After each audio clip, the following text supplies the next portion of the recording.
So it's come to my attention that things aren't that great with the new college football game, College Football 27. Now, a bunch of influencers were basically promoting this game, saying that this is one of the best games that has ever been in the franchise. Certainly one of the best games of the three rebooted college football games. However, these influencers were misled. They thought that they were going to have a game that didn't feature microtransactions in the offline modes. Sure, there's the ultimate team or whatever it's called in this college football game where you get cards that represent players that you can build your team around. And that is primarily where the microtransactions have lived for, the last like 15 years since Ultimate Team has been a part of Madden. And honestly, that was fine because the people who like Ultimate Team go into it recognizing that I'm going to be spending money if I want my team to be good. And that's just how it is. That's what the game mode is.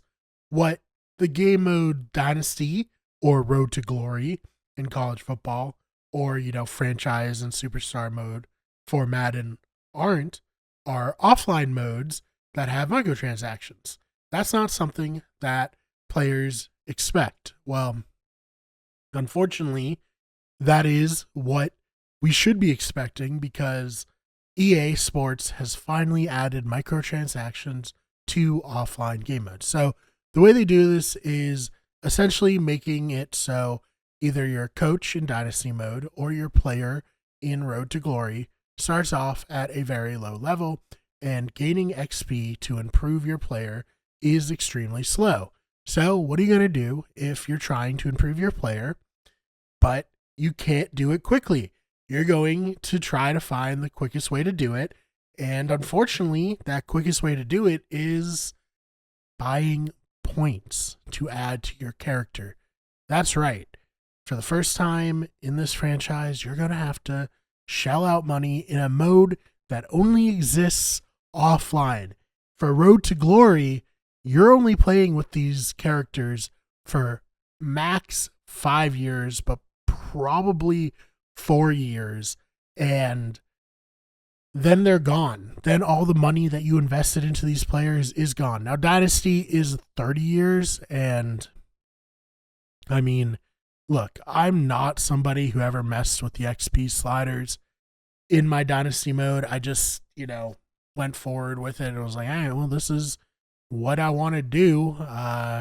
This is the most baseline level. I want to get the most baseline experience. I'm not looking to gain levels quicker. And I think and I hope that that style of play will still be the way to go for this next year, at least in College Football 27. But if you are somebody who was like, hey, I don't have a lot of time, I just want to have a good time playing this game that I spent $70, maybe $100 on if we got the pre-order Ultimate Edition, and I want to be able to gain levels quicker, I'm just going to use the XP bar to do that. Well, you can't do that anymore. Now you have to shell out money.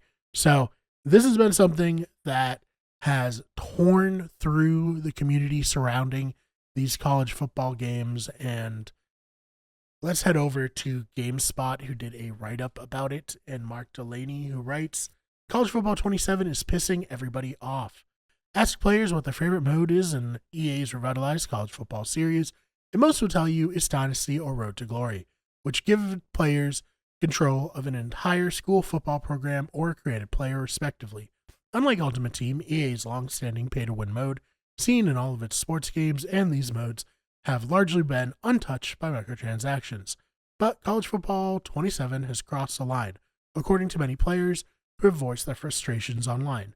Dynasty and Road to Glory now each allow you to pay to instantly improve your coach or athlete rather than improving them over time through play. To hit the coach level cap of 100, players would need to spend 12,000 points, which equates to $100 if bought in bulk. The Early Access Ultimate Edition of the game includes 4,600 points, meaning even the most expensive version of College Football 27 seems designed to ask players to fork over more money or else trudge through a remarkable grind, as one player on Twitter explained. You can see the breakdown below. So this is from Saturday Studios over on Twitter, who writes, EA has completely missed the mark with Coach XP system in College Football Dynasty 27. To reach level 100, you need approximately 2.5 million XP. A full national championship run earns just 3,750 XP, plus 12,050 with the CEO ability, which equals 16,250. That means that you'll need 150 playoff seasons to just reach max level. Think about that. You're telling me that I have to win over 150 playoff runs or spend real money on green points? This has no place in Dynasty mode. Dynasty has always been about building a program over time, not being pushed towards microtransactions to progress your coach. Back to the article. Infusing models like this with optional microtransactions isn't unheard of. It's an annual pain point in my NBA 2K reviews and regularly annoys that community as well. Even Madden has begun letting players pay to upgrade their superstar, but College Football 27 takes this a step further by significantly changing the series' customizable XP settings. In the last 2 college football games, players could adjust the XP sliders for their coach or player to level up faster. This was a welcome touch, since some players don't want to play the mode for many seasons. Some players get their full fill after just 1 or a few seasons, but still want to experience the coach progression arc in that span. But tied to these new pay-to-level options in Dynasty and Road to Glory is the glaring absence of these options. Players can no longer tweak settings to level up faster or fastest. The speediest option is now the default in both modes, while slower options still exist in Dynasty. You'd have to be pretty naive to think that these changes happening together are a coincidence. It seems in order to drive more in-game purchases, EA has slowed progression in college football's most beloved modes, and players are responding as you'd expect. On Twitter, a popular college football streamer is mobilizing players to boycott in-game pay-to-level options using the hashtag CFBPlayDon'tPay. At the time of writing this article, the hashtag is trending number 8 on the website. Meanwhile, on Reddit, some players are promising to skip the game because the new in-game purchase scheme has rubbed them the wrong way. GameSpot has reached out to EA for comment, and I'll update this article or when the company responds. With the game not even officially out yet, the basic version launches on Thursday, and it seems likely that the team will address the noise.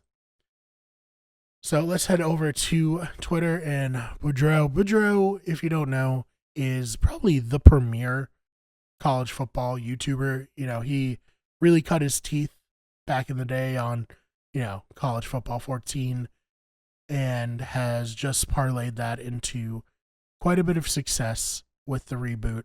So he is like a partner with EA. So to be as willing to put his neck out on the line to probably torch any relationship that he has with EA is extremely commendable in my mind. So over on Twitter, Boudreaux says, I don't like being blindsided by microtransactions and removing features hidden behind all the new shiny stuff. I like the game a lot. The devs did a great job. Whoever made the microtransaction decision did not. CFB play, don't pay. So I think that him starting this trend is really, really admirable. I think that hopefully it can get a response. People are slamming social media with it. Even Boudreaux's commenting on EA College Mobile post saying, I want to experience the jaw-dropping realism of my coach progressing at a realistic rate in Dynasty mode without paying. And then you have plenty of other people hopping in, putting their 2 cents in, and hoping that with all of the pressure, EA will cave. We'll have to wait and see. Obviously, the game launches in full on the 9th, whether you're watching this on Wicked Get Everything or those fake nerds. Let me know your thoughts about all of this. Do you agree with Boudreaux? Do you think this is kind of scummy by EA? I'd be surprised if you don't think it's scummy by EA. I certainly do. But again, let me know in the comments. If you're watching this on Those Fake Nerds, make sure you subscribe. We're trying to get to 200 subscribers, so I really would appreciate it if you subscribed. And check out our main channel, Wicked Everything, where we cover video games in the form of video essays and video game reviews.